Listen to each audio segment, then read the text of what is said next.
3 quick anecdotes will explain what is wrong with the manner in which we set our personal objectives and goals and how we plan to achieve them. Many years ago, a client of mine told me that his goal was to be the national sales director of a life assurance company. Nothing else would make him happy. I'll say no more. I would only be being judgmental. Anyway, on the day that he was appointed national sales director of one of the big UK life assurance companies, he rang me and he said, "Willie, I've got to the top of the hill, and not only do I not like the view, I think I climbed the wrong hill." So, my first point. More often than not, because we are normally minded people, we actually don't know what we want. But say we do know what we want, or at least we think we know what we want. Second anecdote.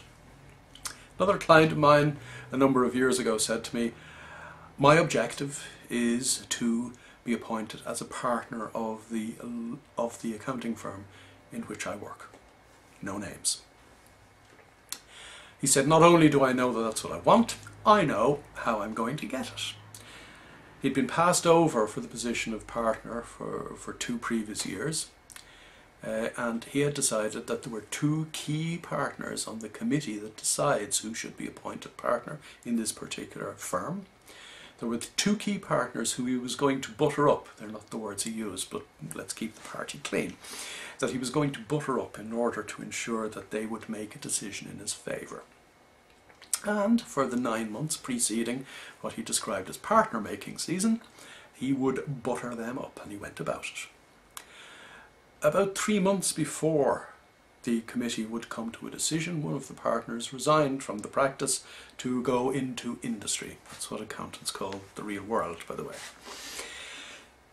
About 4 weeks before the committee met to decide on who should be appointed partners that year, the second partner, on whom he was bestowing his affections, was found dead in his office by his PA, having suffered a major heart attack.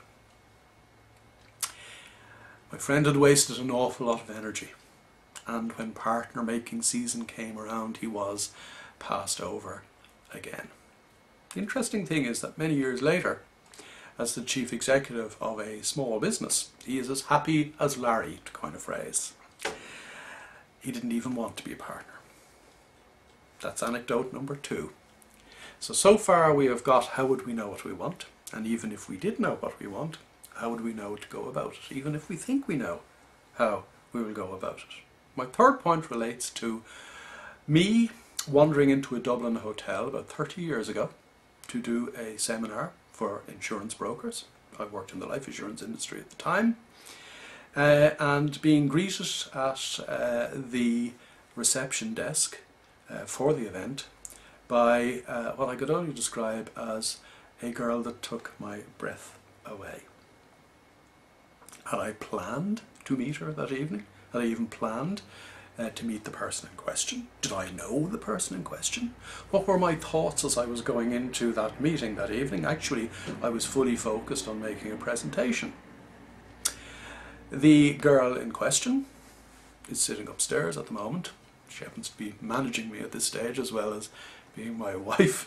But the point I'm making is that some of the most important people in our lives are people that we'd never planned to meet because we didn't even know who they were in the first place. And they're the 3 things that are wrong with ordinary personal planning. You need to open your mind to start setting your goals. You need to look beyond the obvious, because life works in wonderful and mysterious ways that the normal mind cannot even begin to appreciate, except perhaps with hindsight.